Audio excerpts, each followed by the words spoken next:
Good morning, Guardians. The Hedgehog Gamer here, and this is my second attempt to make this video.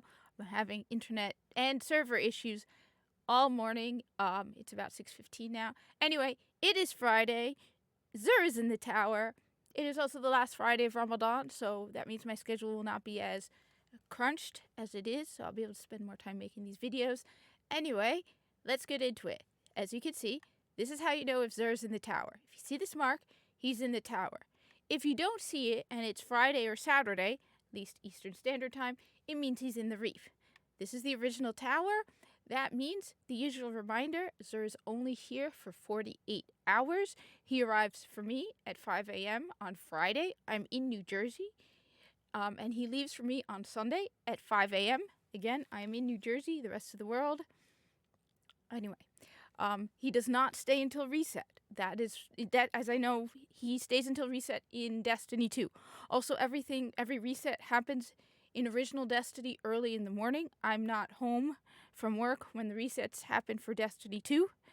But for example, Tuesday's reset in original Destiny happens at 5 a.m. on Tuesdays for me. So it depends on your location. But for me, it's very early in the morning. And the Destiny 2's reset is, I think, noon or 2 o'clock. I'm not sure. Anyway, he's got some decent stuff going for him. I will go a little into, I have a video upcoming.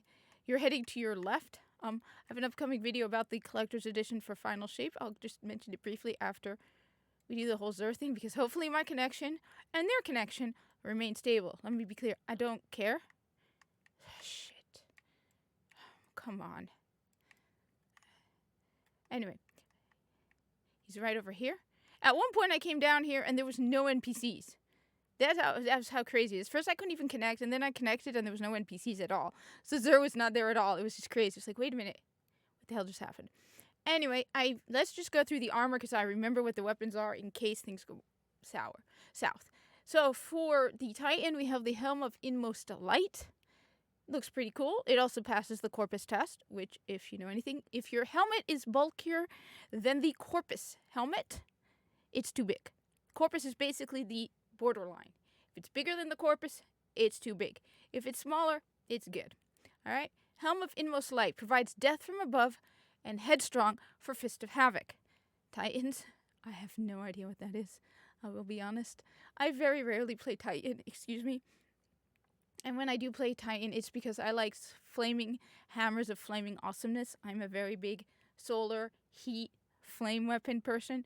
I mean, I am a Leo, so kind of makes sense. Born in the summer, kind of makes sense. I'm very fiery, so I like fiery subclasses and fiery weapons.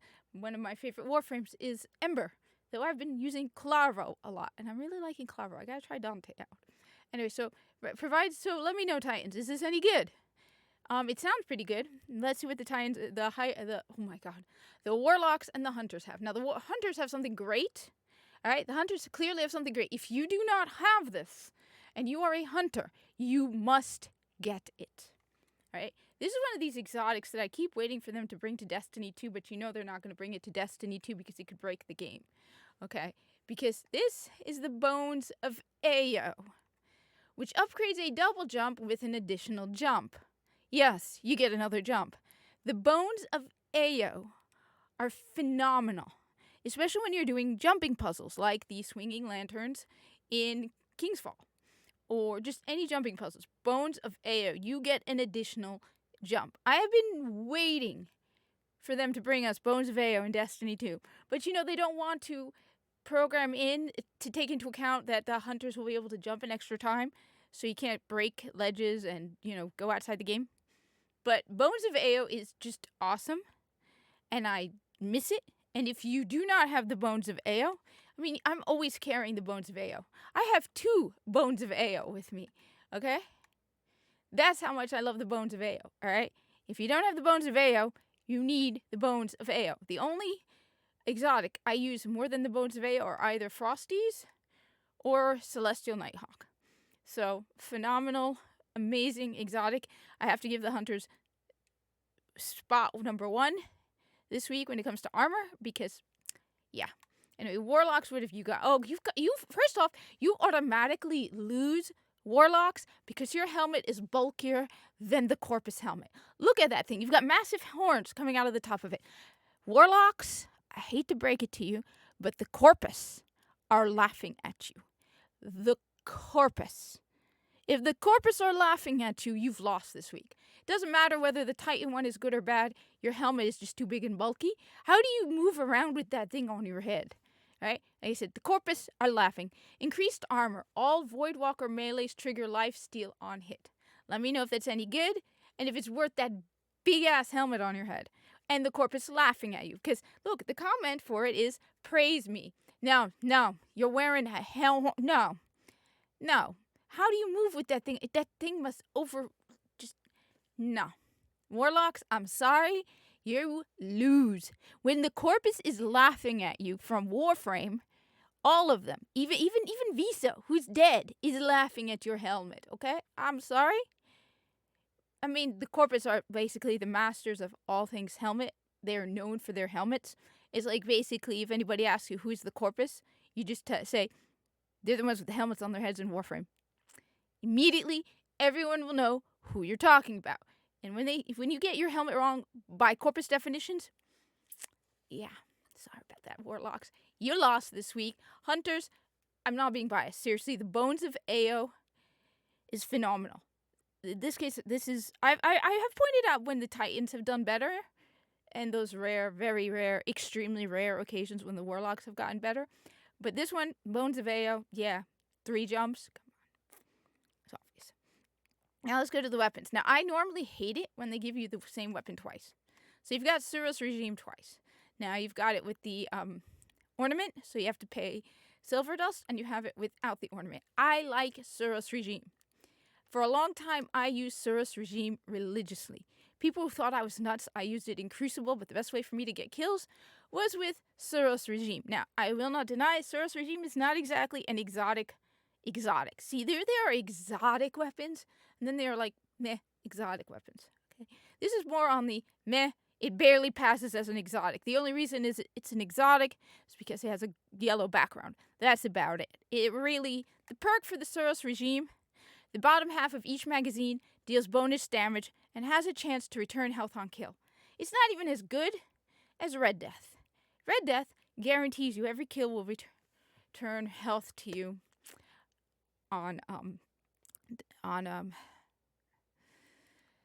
every kill will return health to you on death, okay? Suros Regime will not. Now, one of the reasons I can't show it to you right now, the reason I liked Suros Regime was the ratio between rate of fire and impact. You know, some of those weapons have ridiculously high rate of fire, but then ridiculously low impact. This has a decent rate of fire and a decent impact. Now, I stopped using Suros Regime when I got what's called the Genesis Chain. The Genesis Chain is a legendary drop from Wrath of the Machine, and it has the same rate of fire impact proportion. Now, the health benefit you get from Suros Regime, it does make a difference. There are times where I have used it and then switched to a different weapon and noticed the difference. But if you're going for a weapon that will heal you on kill, don't waste your time with Suros Regime because it's only a chance to do it. Whereas with Red Death, you're guaranteed it will do it. You'll get health on every death. Okay? The ornament is the one you saw earlier, if I can get it back up, that I have, where it's the basilisk, so it's all black with a yellow basilisk on. It's actually a pretty cool ornament.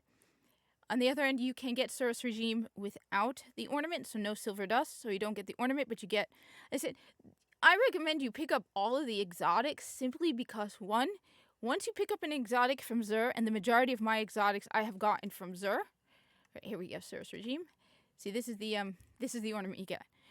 The reason you pick up exotics from Xur is, one, it unlocks it for you permanently. So if you dismantle it, if I were to dismantle my Suros Regime right now, I can go to the kiosk and reclaim it.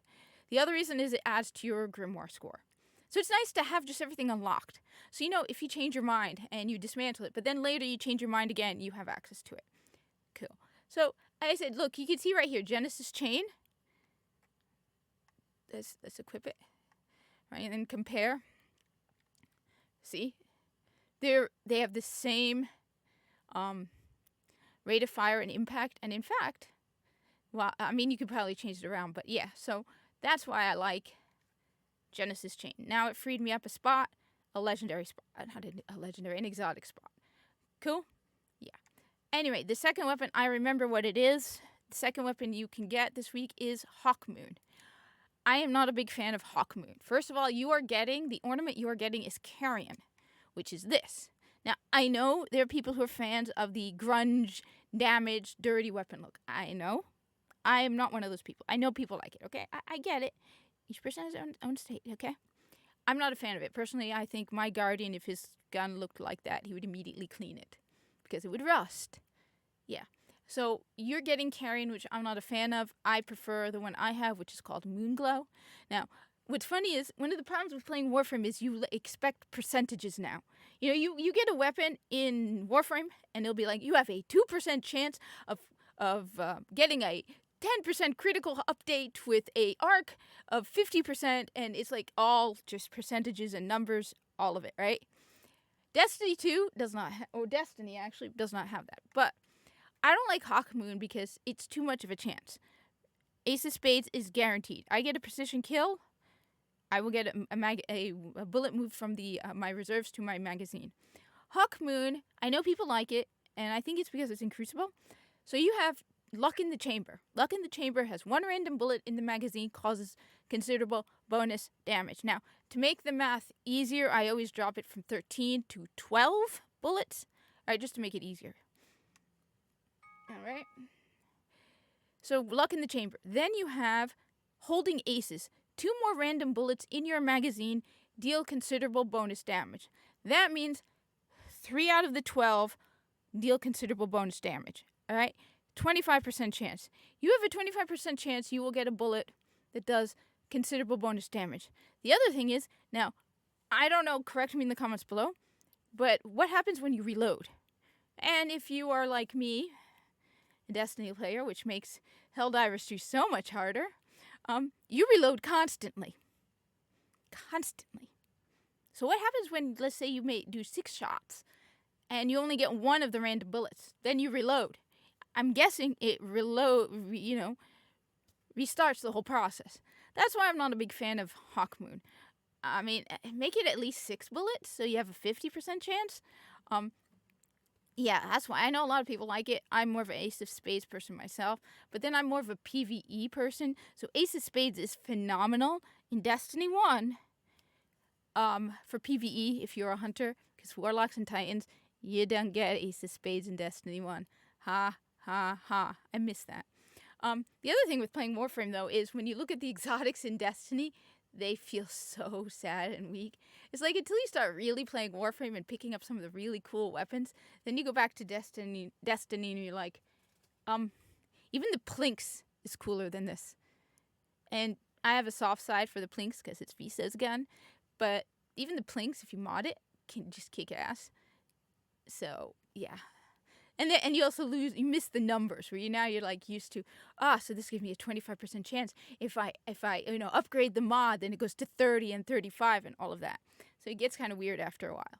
So that's Hawkmoon. That's everything that Xur is carrying. I'm not even going to go to the tower at this point because I'm annoyed. I will just add this. Yes. And if you need proof, I have these little guys over here, which came with it. I did get the Final Shape Collector's Edition. I will be uploading a video today of my unboxing. Just a spoiler. I got really excited about it. I will be returning it because it is overpriced. The content in the box cannot be worth more than... I'm being generous when I say $75. That's why I will say this. I would not have minded the collector's edition. So I paid $175 for it, and I did not get a game code. If you want the game code, it is $275. What are you smoking, Bungie? What are you smoking? Seriously, I would not have had a problem if you included the game code with it. The fact that I spent $175 for a hunk of plastic that, I have not seen anybody, let me know in the comments below, if anybody else who has gotten this thing has commented on how cheap it feels. Because you get all excited about seeing the original tower and it hits you in the nostalgia feels. Like, oh, the original tower, oh my god. and that's why a part of me, I got it last week. I have 30 days to return it. I will be returning it next week. But a part of me, every time I start to box it, I go, but it's the original tower. There's a Cade or thingy. It's Cade. But then I'm like, but then I'm reminded it costs $175. And it's just, I might even also be making another video going over comparing the collector's editions from the beginning, because I have the original Destiny 2 collector's edition, you know, the bag, and I can tell you that bag alone is worth over $100. I have seen, I mean, even if you don't like the look of the bag, I like the look of the bag. I think it looks really cool. Even if you don't like it, you can feel the quality in the bag. My bag, I've had it since release. It's in excellent condition. The bag is phenomenally, I mean, it's a gorgeous bag, all right? And it's worth over $100. And that wasn't the only thing in the box. Plus, you got the game code, which was worth $100. So you got your money's worth with that collector's edition. Shadowkeep, it's made of solid metal. Like, that thing is just bulky. You could feel it. So maybe I'll make a video about that as well, comparing them. But spoiler, like I said, I'm definitely, it's not worth it. So let me know in the comments if you know anybody else who's seen it, because who's bought it, and who has any negative things to say about it. Because everyone that I have seen so far has really liked it, but I feel like they're seeing it like I was when I first picked it up, when I first got it, through rose-tinted glasses, where you're like, but it's the original tower. Oh my god, it's the original tower, instead of, yeah, but it sucks. It's really cheap. Anyway, thank you for watching. Like, comment, and subscribe. Share this video. I will be making, I need to make more videos about everything going on with GG 2.0 and BBG and SPI and all that stuff, because, yeah, I've been calling them out on Twitter a lot. If you follow me on Twitter, I'm at Gamer Hijabi. But I haven't been making videos about them yet, and you know what? Yeah. Anyway, thank you for watching. Cat's acting crazy.